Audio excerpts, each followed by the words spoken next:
Assalamualaikum warahmatullahi wabarakatuh. Perkenalkan, nama saya Novia Lestari. Saya dari mahasiswi Akbid Kebidanan Latan Samasiro, tingkat 3. Baik, saya di sini akan melakukan kegiatan bina keluarga yang bertujuan untuk memecahkan masalah yang ada dalam keluarga tersebut, sehingga dapat tertangani secara cepat. Baik, di dalam kegiatan bina keluarga ini, saya akan memberikan penyuluhan kepada ibu hamil, yaitu tentang hiperemesis gravidarum pada ibu hamil trimester pertama. Pengertian kehamilan. Kehamilan merupakan mata rantai yang berkesinambungan dan terdiri dari ovulasi, migrasi, spermatoza, ovum, konsepsi, pertumbuhan zigot, nidasi atau implantasi pada uterus, pembentukan plasenta dan tumbuh kembang hasil konsepsi sampai aterm. Pada trimester pertama, wanita hamil akan mengalami ketidaknyamanan seperti mual, kelelahan, merasa sangat lelah, kurang tenaga, perubahan nafsu makan, dan kepekaan emosional. Pada trimester pertama, mual dan muntah merupakan gejala pertama yang dialami ibu yang sering terjadi sebelum periode menstruasi pertama. Mual dan muntah disebabkan oleh adanya perubahan hormon yang terjadi pada ibu hamil. Kehamilan mempengaruhi sistem tubuh, baik secara hormonal, fisik, maupun psikologi. Mual yang terkadang disertai muntah biasanya timbul di trimester pertama. Kejadian mual muntah yang berlebihan disebut dengan hiperemesis gravidarum. Definisi hiperemesis gravidarum adalah mual dan muntah yang berkelanjutan sehingga mengganggu kehidupan sehari-hari dan menimbulkan kekurangan cairan dan terganggunya keseimbangan elektrolit. Tujuan dilakukannya kegiatan bina keluarga ini. Tujuan umum mampu menerapkan asuhan bina keluarga pada Nyonya L, Desa Cidahu, Kecamatan Kopo, Kabupaten Serang, Provinsi Banten, untuk mengidentifikasi masalah yang ada serta dapat tertangani secara cepat.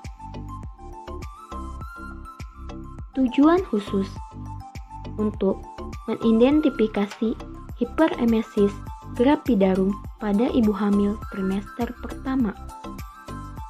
Manfaat dari penyuluhan ini sebagai pengetahuan serta wawasan dan memberikan motivasi agar ibu dan janin dalam keadaan baik-baik saja.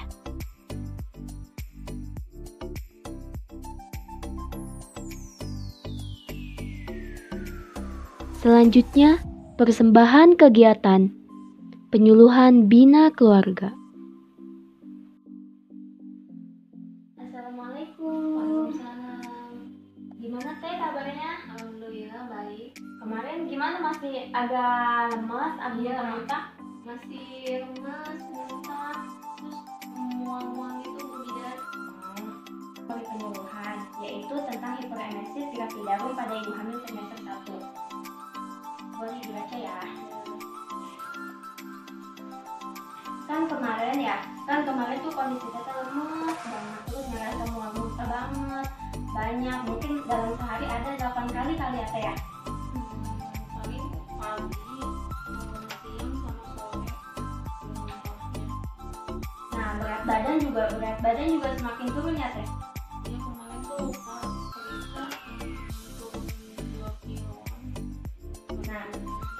Nah, di sini ada hiperemesis gravidarum. Hiperemesis gravidarum dalam kebidanan itu yaitu seperti mual muntah ya teh ya.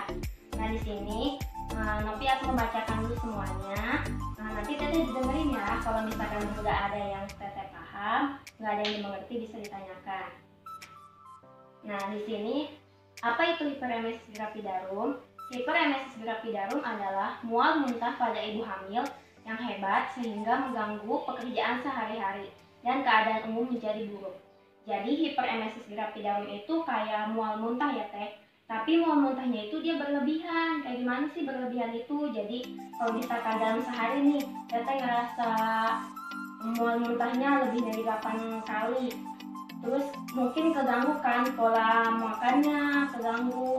Terus dan pola kesehariannya terganggu. Nah, dari sini juga ada jenis-jenis hiperemesis. Jadi kalau misalkan Teteh ngerasa kalau misalkan mual muntah banget, terus rasanya lemah banget. Nah, di sini juga ada tingkatannya. Jadi hiperemesis gravidarum itu terbagi jadi 3 tingkatan. Tingkatan yang pertama itu muntah terus-menerus, mempengaruhi keadaan ibu, nafsu makan berkurang, berat badan turun, merasa nyeri epigastrium, nadi meningkat, tekanan darah sistolik menurun, turgor kulit mengurang, lidah kering dan cekung. Nah, di hiperemesis tingkat 2 yaitu penderita tampak lemah dan apatis, turgor kulit mengurang, bibir mengering, tampak kotor, nadi kecil dan cepat, suhu kadang naik dan mata sedikit ikterik, berat badan turun dan mata menjadi cekung. Dan di tingkat ketiga, keadaan umum lebih parah, muntah tidak berhenti, suhu meningkat, tekanan darah menurun. Nah, dari ketiga ini, Teteh bisa nih ngeliat hiperemesis Teteh itu di tingkat berapa? Apakah di tingkat 1, apakah di tingkat 2, apakah di tingkat 3? Paham sampai sini Teh? Nah, dan di sini juga ada faktor penyebab. Kenapa sih faktor penyebab dari hiperemesis gravidarum itu? Yang pertama, sering terjadi pada primigravida. Apa sih yang dimaksud primigravida? Jadi primigravida itu anak pertama. Kan ini Teteh hamil anak pertama, otomatis belum pernah merasakan namanya hamil. Nah, yang kedua yaitu mola hidatidosa. Mola hidatidosa itu kayak hamil anggur. Terus diabetes dan kehamilan ganda. Kalau misalkan dari faktor organik itu masuknya pilikorales dalam sirkulasi maternal dan perubahan metabolisme.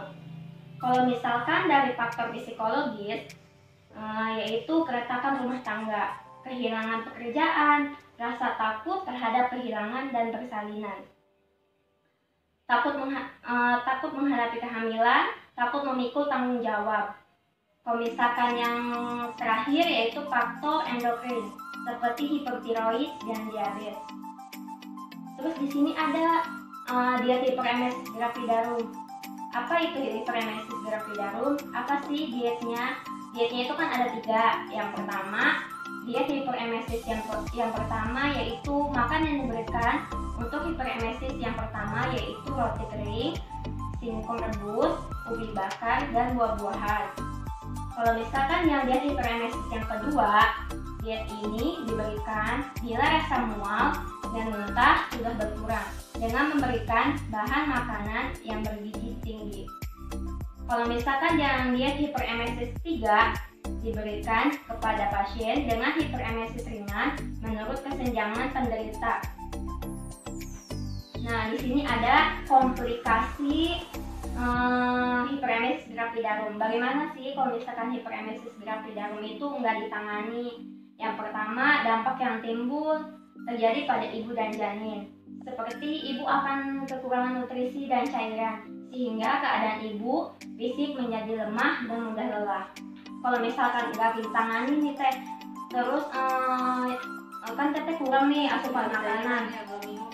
Ya otomatis kan janin perlu tuh masukkan makanan, nutrisi, sedangkan dari Tetehnya sendiri aja nggak bisa namanya mengkonsumsi dari makanan. Nah, kita harus bagaimana? Nah, di sini juga ada pencegahannya. Pencegahannya yang pertama, prinsip pencegahan hiperemesis gravidarum. Yang pertama, menerangkan bahwa kehamilan dan persalinan merupakan proses psikologis. Yang kedua, makan sedikit tapi sering, berikan makanan seringan seperti roti kering atau biskuit. Jadi kalau misalkan nasi nggak masuk nih, kita bisa kan menggantinya pakai ubi bakar, ubi rebus, pengganti dari nasi, yang penting dia mengandung karbohidrat. Sampai di sini paham nggak Teh? Mau nanya boleh dong?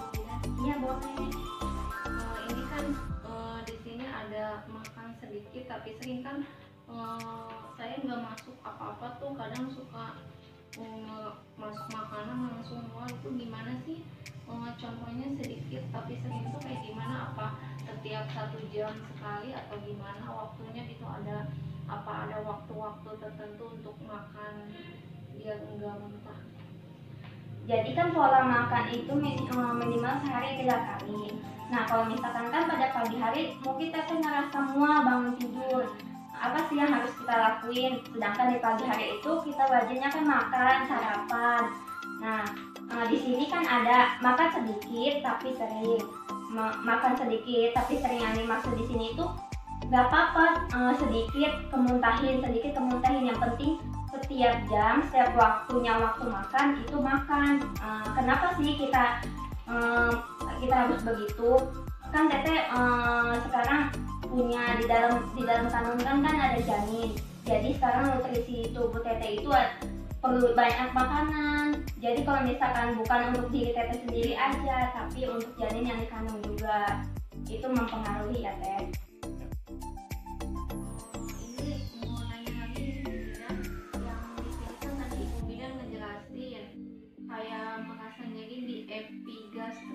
Maksudnya epigastrium itu apa ya kan? Saya baru anak pertama gitu ya, jadinya nggak tahu gitu, mau ingin tahu penjelasannya itu kayak gimana. Jadi dalam bahasa kebidanan itu epigastrium itu kalau misalkan menurut teteh mah kayak sakit ulu hati, kayak emah gitu. Kalau misalkan kayak rasa muntah kayak gitu kan otomatis nggak kemasukan makanan, otomatis kan emahnya semakin meningkat. Apalagi yang punya emang dasarnya punya penyakit mah sebelumnya kayak gitu. Tapi punya penyakit mah nggak sih? Iya. Iya, ini yang saya rasakan kemudian, maksudnya kalau misalnya kemasukan dikit langsung naik ulu hati. Jadi itu yang bikin saya muntah. Ya, jadi kalau misalkan mual muntah juga bisa dipengaruhi merasa nyeri sakit epigastrium kalau yang disebut dengan emah, kalau nggak sakit ulu hati begitu. Terima kasih Bidan. Ada yang tidak dimengerti? Insya Allah udah ngerti semua. Pokoknya di sini teteh jangan cemas. Kalau misalkan emang benar-benar udah nggak kuat, lemes banget, emang udah kerasanya beda, pokoknya jangan periksa ke bidan, cepet-cepet langsung dibawa ke bidan. Takutnya kenapa-napa, tapi semoga aja nggak kenapa-napa. Terus abis itu jangan dibawa pusing, jangan dibawa stres, relax aja. Karena kenapa? Ngaruh pikiran ibu ke janin. Jadi kalau misalkan kitanya ke bawah stres, ke janin juga stres bawaannya. Kalau misalnya kitanya bahagia, jadi ke janinnya juga ikut bahagia gitu. Terus jangan lupa mengkonsumsi makanan yang bergizi, biar ibunya sehat, biar calon bayinya juga sehat untuk kedepannya. Mungkin cukup sekian penyuluhan dari saya. Kurang yang lebihnya saya mohon maaf. Semoga teteh sama calon bayinya baik-baik saja, diberikan kelancaran untuk persalinan nanti, selalu dimudahkan dalam segalanya. Terima kasih banyak ya teh. Cukup sekian penyuluhan yang bisa saya berikan. Semoga kegiatan Bina Keluarga ini bisa bermanfaat untuk yang lainnya. Mungkin cukup sekian. Terima kasih banyak. Wassalamualaikum warahmatullahi wabarakatuh.